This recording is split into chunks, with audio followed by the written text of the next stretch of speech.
السلام علیکم عزیز طلباء اور طالبات، امید کرتی ہوں کہ آپ سب خیر و عافیت سے ہوں گے۔ عزیز بچوں، آج ہم پڑھیں گے جماعت ساتویں۔ یہ مضمون اردو ہمارا ہے۔ آج عنوان ہمارا ہے ماحولیاتی توازن کیوں اور کیسے بگڑ جاتا ہے۔ پیارے بچوں، اس کا پچھلے حصہ بھی ہم نے پڑھا، آج اس کا ہم اس سے آگے پڑھنے جا رہے ہیں۔ اس میں ہم نے پڑھا کہ کیسے ماحولیاتی توازن کیسے بگڑ جاتا ہے، اس سے کہ جنگلات کاٹنے سے کیا نقصان ہوتے ہیں، ہے نا۔ اس میں ہم نے سب کچھ پڑھا، جو کارخانے ہیں، فیکٹریاں، ان سے نکلے ہوئے دھوئیں سے ہمیں کتنا نقصان ہوتا ہے، پیڑ پودے کاٹنے سے کیا کیا نقصان ہوتے ہیں، ہمارا ماحول جو ہے وہ بگڑ جاتا ہے۔ اسی کا آگے پارٹ ہم پڑھیں گے آج۔ چلو شروع کرتے ہیں، پڑھتے ہیں۔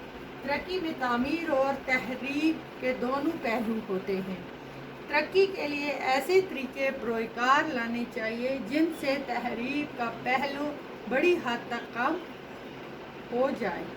اسی طرح آپ کارخانوں سے نکلنے والے کیمیائی سے زہریلے پن کو دور کرنے کی ترکیبیں بروئے کار لائی جا رہی ہیں۔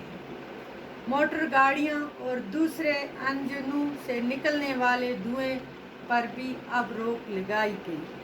پیارے بچوں، اور ایک خاص مقدار سے زیادہ دھواں نکلنے پر ایسی گاڑیوں پر جرمانہ عائد کیا جاتا ہے۔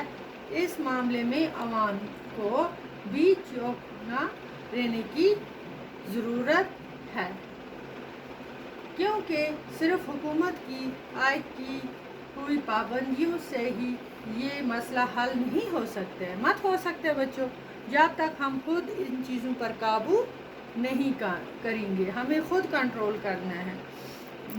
اگر ہمیں ان باتوں کا احساس ہو جائے تو ہم اس معاملے میں بہت کچھ کر سکتے ہیں۔ اگر خود احساس ہو جائے، ہم سمجھیں کہ جو یہ پرانی گاڑی ہیں، ان سے جو دھواں نکلتا ہے، اس سے ہمیں اس سے نقصان ہے۔ اگر ہم خود ان چیزوں پر کریں گے پابندی، تو نہ تو جرمانہ لگے گا، نہ ہمیں نقصان ہوگا اس چیز کا۔ پہلے ہمیں خود اپنے آپ کو کرنا ہے، اس مسئلے کے لیے تیار کرنا ہے، ہمیں خود ان چیزوں پر کنٹرول کرنا ہے، تب جا کر ہمارا ماحول گندا آلودہ نہیں ہو جائے گا۔ ان باتوں کا احساس جب ہمیں ہو جائے گا تو ہم اس معاملے میں بہت کچھ کر سکتے ہیں۔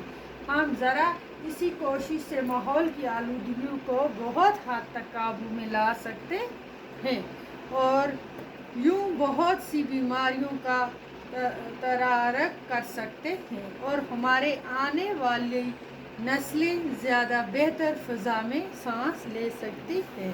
پیارے بچوں، یہ آج ہم نے اس کا یہ پڑھا، یہ ہمارا فائنل اس کا کمپلیٹ ہو گیا۔ انشاءاللہ اگلے سبق میں ہم اس کے کوسچن سوالات لکھیں گے، ٹھیک ہے۔ میں آپ کو لکھاؤں گی اسی طرح۔